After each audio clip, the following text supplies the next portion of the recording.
Shalom Chaverim, I want to share with you some Torah thoughts that I'm very excited about from this past week's Parsha, Parshas Balak.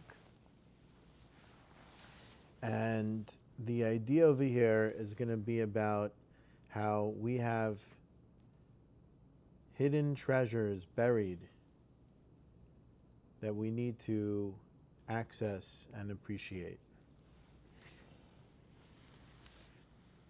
In this past week's Parsha, Parshas Balak, in Bilaam's first blessing to the Jewish people, Sefer Bamidbar, chapter 23, verse 10, the pasuk says, Mi mana afer Yaakov, who has counted the dust of Yaakov? And right away the question is,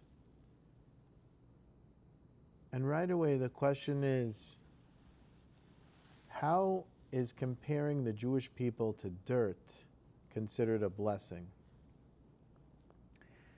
If anything, it kind of sounds insulting, and it reminds me of when people call Jewish people a dirty Jew.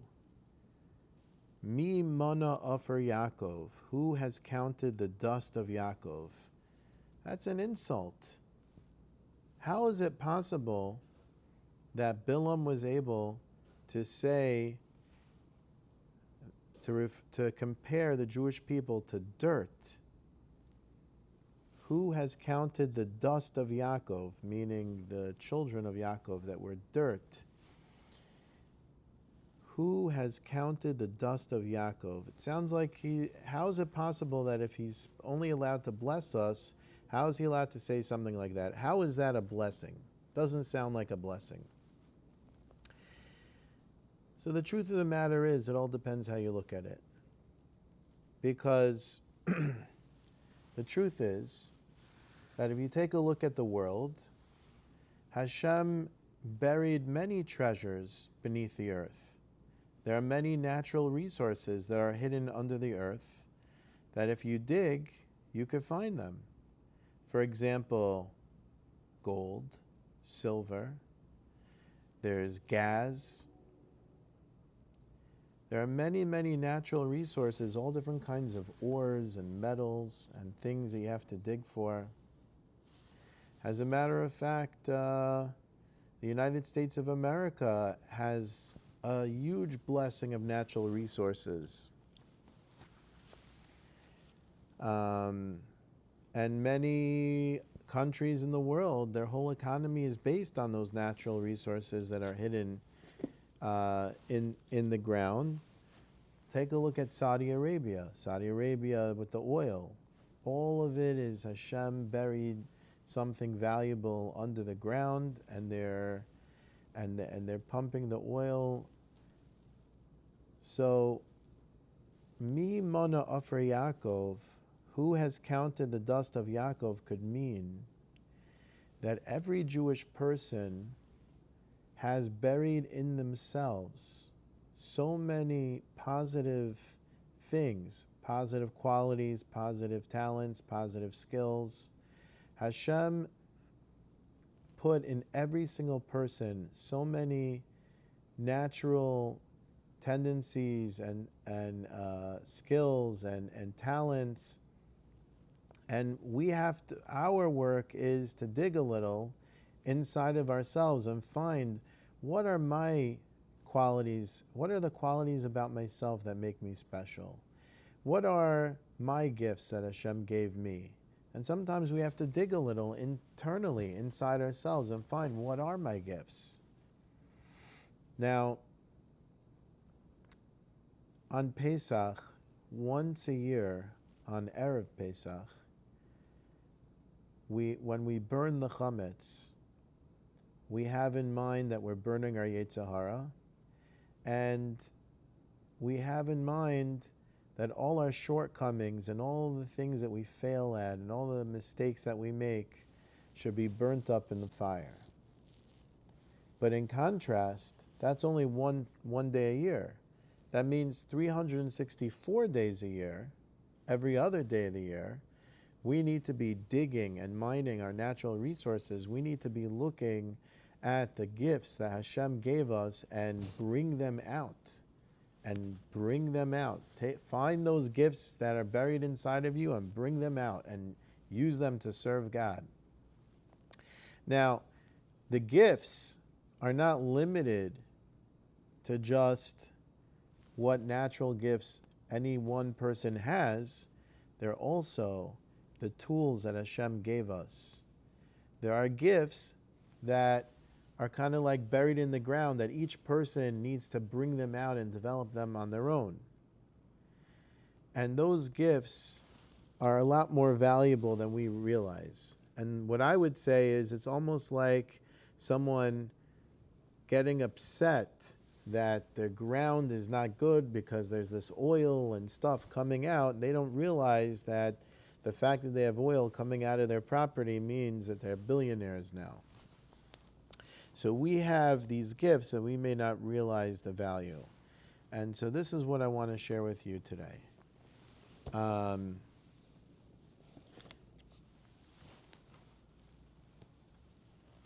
Just get that.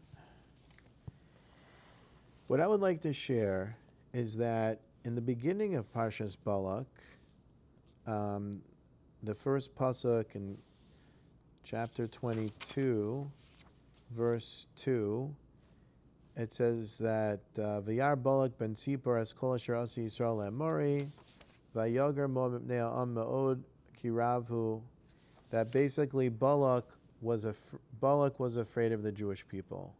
So the Klei Yakar says, what exactly was he afraid of? And the Klei Yakar basically says, so the simple understanding is that when Vayar Balak ben Tzipor es kol asher asi Yisrael le'amori, when Balak saw what the Jewish people did to the Amorites, he became very afraid. So what is the simple understanding? The simple understanding is that it's referring to the fact that they just fought them and they just beat the nation of Amori, including Sichon Melech Amori and Og Melech Bashan. They just killed the two giants, two giants that were extremely difficult to beat. And basically, if you could beat them, then, basically everybody was nervous. So the simple understanding is that they beat Moab. I'm sorry. That they beat the Amori. And therefore Moab was afraid. The question that the Klei Yakar asks is, that's the reason why Moab was afraid, because they just beat the Amori? The Jewish people did things a lot greater than that. The Jewish people, what they did to Egypt with the 10 plagues and leaving Egypt with all the wealth, they decimated Egypt. And the miracles that happened when they crossed the Yam Suf, the sea split, it's unbelievable, the miracles. That what they did to Amori is nothing compared to what happened in Yetzias Mitzrayim. So that's the question of the Klei Yakar, and the Klei Yakar has a very unbelievable approach. The Klei Yakar says, you know what it's referring to? Balak saw, meaning has a king. He had access to history books. Most people didn't necessarily study history, but it was the way of countries back then that the kingdoms used to keep chronicles of history. And he was looking at the history of the Jewish people, and he saw what they did to the Amori. He's referring to a different incident that's referring to a pasuk in Parshas Vayechi. The pasuk in Parshas Vayechi, it's in chapter 48, verse 22, and I'm just going to go back one pasuk to verse 21. Then Israel said to Yosef, behold, I am about to die. God will be with you and will bring you back to the land of your fathers. And then in verse 22 it says, and as for me, I have given you Shechem, one portion more than your brothers, which I took from the hand of the Amorite with my sword and with my bow. This pasuk is referring to an episode that took place in Parshas Vayishlach, when Shimon and Levi wiped out the city of Shechem to avenge their sister Dinah being with the person over there in Shechem. So when they wiped them out, all the surrounding nations were very upset. They were outraged, and they were all like, getting ready to battle. And Yaakov basically destroyed them. And after he defeated them, he acquired the city of Shechem, and that's what he's saying in this pasuk, that I acquired the city of Shechem, and that's why I'm giving it to you, Yosef, as one more portion over the brothers, because you're the firstborn, so I'm giving you something extra. So what does it mean with my sword and with my bow?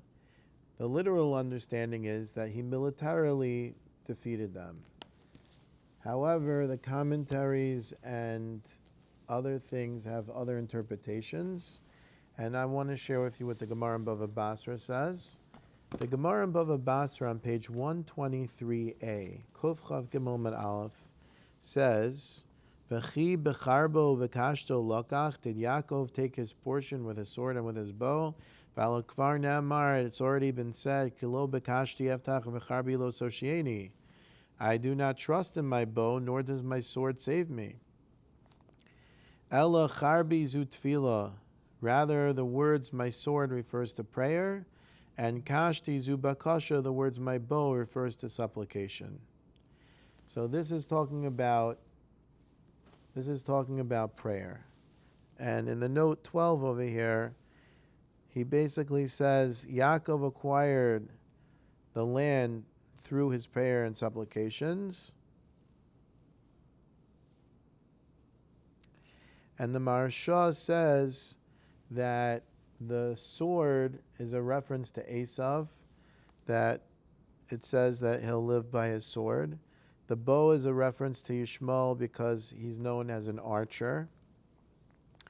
And Yitzchak had said, Hakol kol Yaakov v'adayim de Esav, the voice is the voice of Yaakov, the hands are the hands of Esav.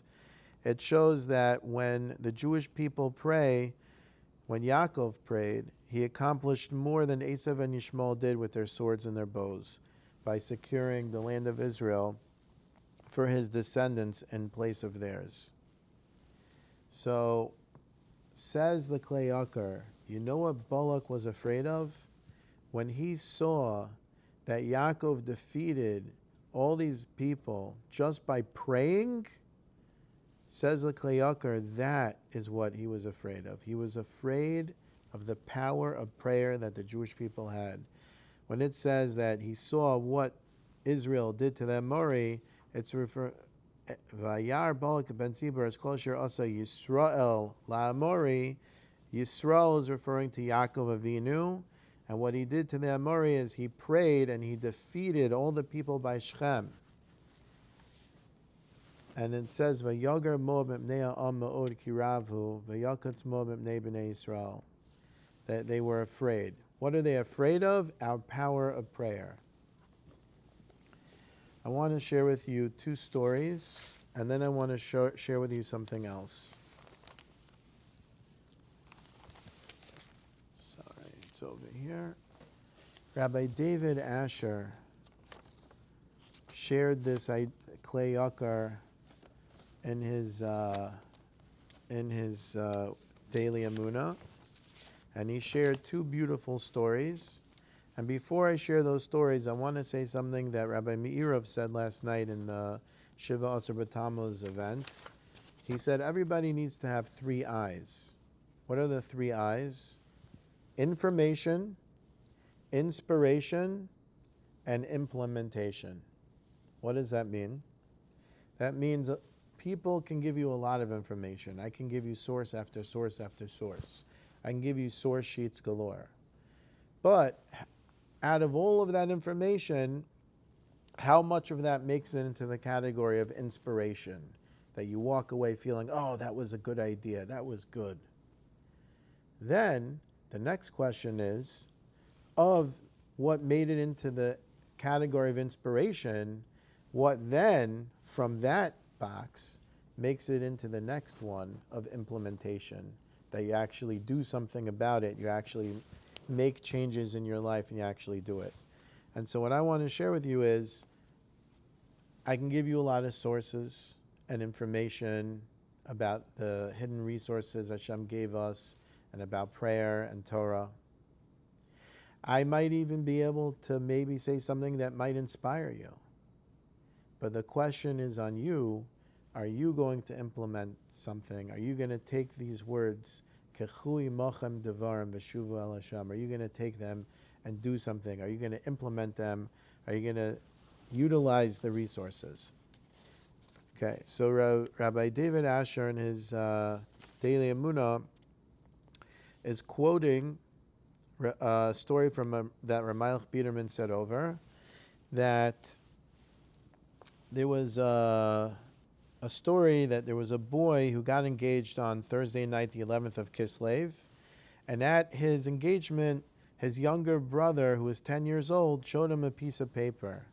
On the piece of paper, it said like this. It says, today, the 21st of Cheshvan, year 5781, Saturday night, I, so-and-so, accept upon myself to say Kriya Shema, looking inside the siddur and having kavanah in each word, in the merit that my brother should get engaged by the 11th of Kislev. And that's exactly what happened. He had said Shema every night the way he was supposed to, and his brother got engaged on the 11th of Kislev, and his brother showed him the paper. This rabbi who heard the story, he got so excited, this rabbi in New York, that he shared this story over at his Shabbos table. And he told it to his family. He also had an older son that was having trouble, finding his match. And he also had a 10-year-old son. So his 10-year-old son accepted upon himself on Rosh Chodesh Shvat the same thing. He wrote on a piece of paper, for 30 days I'm going to say Kriya Shema Lamita from a siddur the right way in the merit that my brother should get engaged. On the 30th night, the young boy fell asleep without saying Shema. And the next morning, when he woke up and realized what happened, he started to cry. His father told him, don't worry about it. Tonight, when you go to sleep, say Kriya Shema the way you're supposed to, and you'll finish your 30. Amazingly, the next day, on the second day of Adar, 31 days from when he made his Kabbalah, which was also the day that he finished his 30 days, his brother got engaged. We have tremendous power with our mouth, what we're able to do with praying and with learning Torah. And we have no idea. We have no idea how powerful that is.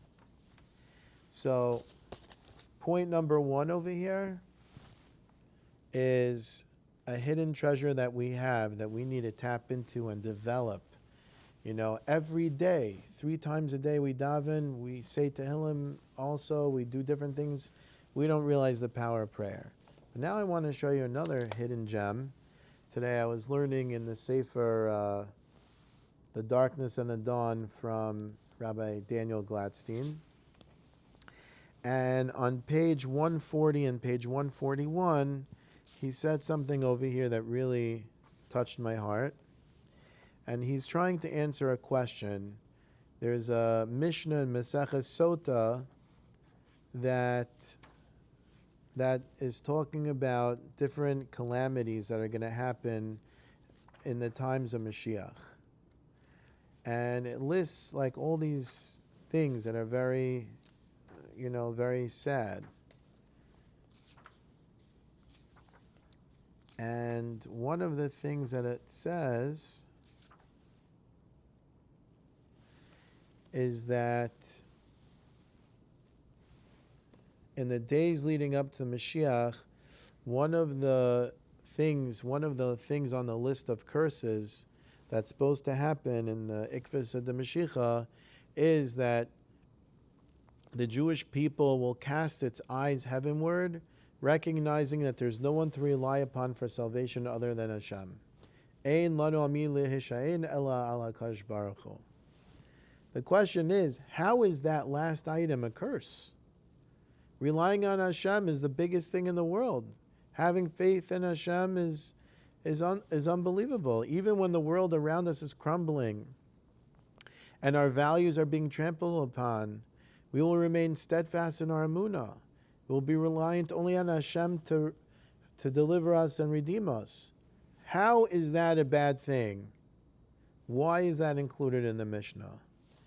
Rabbi Daniel Glassine quotes Rabbi Chanan Wasserman and Rav Gifter, and they say that this is in fact the ultimate tragedy. Why? Because we do have something else we could rely on. We have the study of Torah. Learning Torah could and does save, protect, and guard us from all the evils of the world. The greatest tragedy that's being forecast to occur in the days leading up to the coming of Mashiach will be Klal Yisrael folding their arms in utter despair, crying out, "What can we possibly do? It's all in Hashem's hands." This is the worst course of action, to cast our eyes heavenward, believing that there is no other option available to us. It is a bizayon haTorah. It is a disgrace to the Torah. This is not what Hashem wants us to do. Learning Torah has the power to alter the course of world events. The situations that the Jews will face the world over can be vastly improved and resolved if we would just engage in Torah study. Giving up and placing our fate totally in the hands of Hashem is the biggest catastrophe of all. V'alma yesh lehishayin alavinu shabashamayim is degrading to the Torah. An attitude that places our future in the hands of Hashem is a humiliation to the Torah. Torah is the makor chayim, the source of life. Orach yam b'yamina, b'smola usher rechavod. Length of days at its right, at its left, wealth and honor. Torah can provide safety and security for us in all circumstances. Thus, the concluding statement in the Mishnah is in fact the biggest tragedy of them all. That to me was very interesting, that having emunah in Hashem could be, if it's done in a certain way, in place of learning Torah, it could be considered an insult to the Torah. It could be an improper thing. I found that absolutely fascinating. So over here, what we spoke about is very simple. Hashem created natural resources buried in the earth. What we have suggested today is around 3 different ideas of what that is. Number 1, the natural gifts that each person has uniquely from Hashem, how Hashem made you, your natural gifts to develop yourself. Number 2, the power of prayer. And number 3, the power of Torah. And all of these things we have to work on in ourselves and bring them out. It's just like you have a gold mine in you. You need to constantly be mining that gold. Every day you got to daven. Every day you got to learn Torah. Every day you got to refine yourself and develop your skills and talents. And those are the natural resources that Hashem gave all of us. That is the blessing that Bilaam said, Mi mana offer Yaakov. And that is the fear that Balak had, was the fear of the power of prayer that we have. And the truth of the matter is, the power of Torah is also very powerful as well. And so we should realize that these resources in us, they're available to us, they're valuable. I think that we don't value things properly, and we need to take advantage and start mining them. Once we realize that it's gold, we start putting all the efforts in to start mining the gold. And that's what we have to do. We have to develop ourselves, to bring out our natural talents, develop our skills, develop our prayer, develop our Torah study. And I hope that this idea inspires you, and Hashem should bless you, that you should implement the koachos that you have, the power of prayer and the power of Torah study. Have a wonderful day.